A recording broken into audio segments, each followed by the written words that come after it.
everyone, just about to talk to you about a very important matter.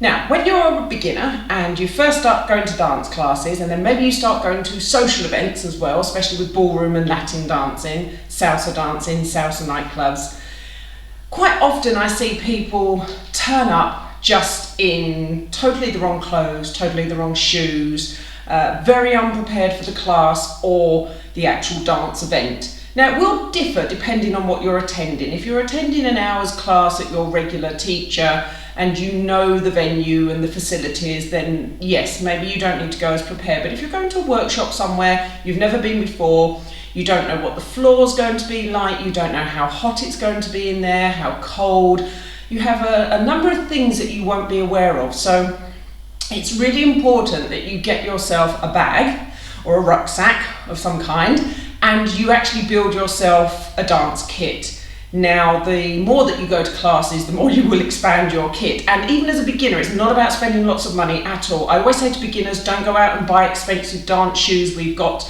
lots of alternatives that are much more affordable. I talked about that in the last video, about buying some cheaper versions from the internet and also some shoes. So do have a look at the previous video where I talk about dance shoes for beginners. But today it's about building that kit.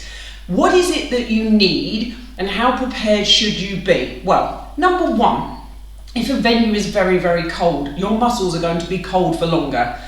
As dancers, you often see us wearing lots and lots and lots of layers, especially the dance teachers. We will have lots of different layers. We really don't care what we look like. It's all about keeping the body warm until the point at which we feel we can take a layer off. So I love my leg warmers. Yes, I would wear them as a really bad 80s fashion statement because I love the look of them, but I wear the leg warmers for that purpose, is to keep my ankles warm. In the winter, I'll have the longer leg warmers on. Some of you that have seen me in my in-person classes, you'll know that actually I will have, it's a very warm day today, by the way, the sun is beating in through the window there and I've got the lights on, so I'm actually quite warm and I'm just about to do another fitness class. But normally, at the very beginning of the day, even in the summer, I will have all those layers available and I will build them on and then build them off as I need to. Now, take additional clothes. If you're just going in jeans and a t-shirt, probably not going to cut it. You don't need to be there in a leotard unless that's specified, okay?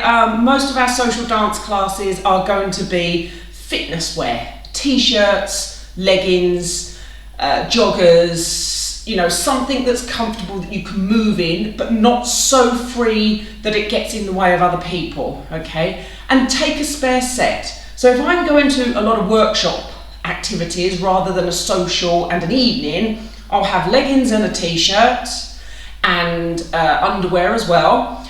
And then I will take 2 or 3 sets of that. I'll just pile them up. So I've got a t-shirt, a leggings, underwear, top and bottom underwear, socks, and leg warmers and so on, and then I wrap them all up in like one bag and say, right, that's a whole set, and then I do another one. So I'll have what I've turned up in, and then in my bag I will have another whole set. So if it's particularly sweaty, particularly warm, I can go out in between workshops and change. So that's that one. Socks.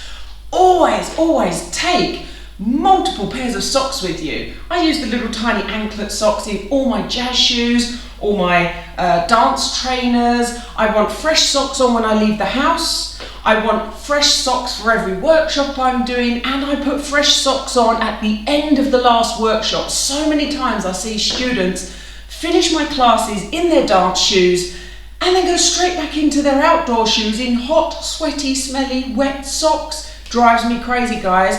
So think about taking extra pairs of socks. You also need a sweat towel or two. It doesn't have to be fancy. It could be a flannel, it could be just something cheap, from a pound store or whatever, but a flannel, towels and so on, because we will sweat, okay? We can't help it. That's what happens when we dance, but we need to be aware of it and we need to have the ability. And again, if you're taking a small towel and that gets wet very quickly, you'll want spare ones and so on. And that goes for the ladies as well. So many times I've seen the guys turn up with the towels and the ladies, do ladies not perspire? I know we're supposed to say we're glowing and we don't just say, my God, I'm just absolutely sweating to death here. We're a bit more polite about it, but at the end of the day, we're going to sweat in a hot, sweaty environment like the dance floor. So make sure you are fully prepared with that sort of thing.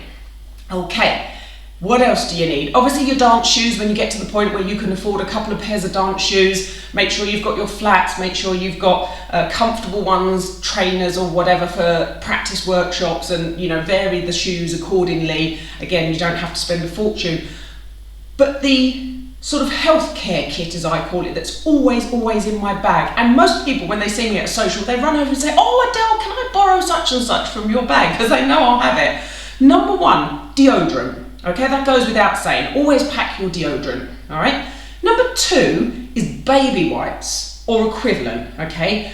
Get the biodegradable ones, please be environmentally friendly. But I take baby wipes to wipe the essential parts before putting new deodorant on, okay? You can smell after reapplying deodorant if your armpits have sweated under the original deodorant from the morning, and then you've sweated and then you've dried and so on. Guys, I don't need to tell you that. If you've ever been at the end of a very, very sweaty day, you've been to work, you've been to the gym and whatever, if you just keep applying the deodorant on top, with never actually having a shower or washing in between, you're going to have an issue. So you can't always have a shower at these places, and you might only have a couple of minutes between classes. So run into the bathroom, get your baby wipes out, wipe down the essential bits, and then apply your deodorant. Okay, talcum powder. You often see us with talcum powder as teachers.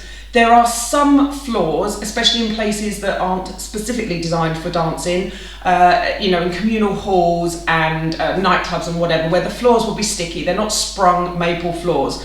So we take talcum powder, number one, to put a little bit on the floor and then dab our shoes in so that we get nice, smooth environment on our shoes. Not too much, because obviously it can be very, very slippery, and I hate seeing it where it's powdered all over the floor. Not necessary. A little pile in the corner where everyone knows where it is, and they can each individually come and dab their shoes when they need to.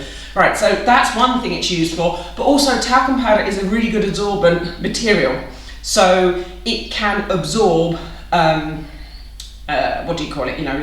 sort of sweat and stuff. So some people I know like to use the talcum powder occasionally within their clothing and close to their body in certain areas where they feel that they may sweat a little bit more. I'm trying to be really polite here, okay? So again, talcum powder can be quite, I was going to say allergic, like a lot of people can have an allergic reaction to talcum powder.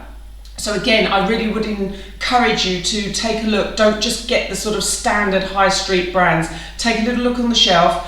I find that if the talcum powder's been put down on the floor and I start dancing and I breathe it in, then I start to get wheezy, okay? I'm not really asthmatic, but I do suffer from a few allergies here and there. So again, please bear that in mind. So if you have any kind of really strong aftershave or deodorant or something perfume wise when you go on, it's to do with those perfumes and those particles. So that is a really big no-no for me. And ladies, I'm going to say this now, no perfume, okay? No perfume when you're going out. Keep the bits that you need to deodorize to a minimal amount of the really smelly deodorants or the really smelly actual perfumes and things. I never wear perfume at all. I don't own any perfume. I will never wear perfume, okay? And I hate it when I even have to walk through the airport and go through the perfume department. I take a deep breath before I go through, and I get through as quickly as possible. A lot of people really don't like it, so it's really, really awful if I dance with someone, a lady that's got really, really strong perfume on, or a guy that's got really strong aftershave on. It's really, really not good. So just be aware of those sorts of things. Keep it very moderate. Find some of those products that are going to be less sort of intrusive to other people's needs as well. Okay, so toothpaste and toothbrush. Again, some of our events go on all day, and then we're snacking, and then we're drinking, and all sorts, and then we're sweating and whatever. So take your toothbrush and do your teeth a couple of times during the course of the day, okay? We're going to be up close. We don't want to be breathing onto people and have bad breath. And again, mints or something similar, not chewing gum. You don't want chewing gum, because if you're chewing gum as you're dancing, you could swallow that and choke on it. But there is nothing wrong with having some kind of a refreshment, mint or equivalent, in between dances, and deal with your breath and be very, very, very aware of that. Okay. So there's just a few little tips from me. Don't get me wrong, there's plenty more, but you want to get yourself a bag and you want to start having those little things, even if you don't take them always in. I mean, if you drive and you want to leave a whole load of things in the car, great. And then when you walk into the class, just take a small bag with the absolute essentials. But you know, that's my tips for beginners. Always go prepared, always have spare of everything. Really think about your cleanliness and refreshing yourself in between classes, between socials and so on. And your fellow dancers will highly appreciate your effort, I promise you. Okay, that's all from me today. Thank you very much for watching. I hope you're finding these little tips useful, and if there's anything in particular you want me to go over or answer, then just drop me a little message and I will see you in the next video. Goodbye.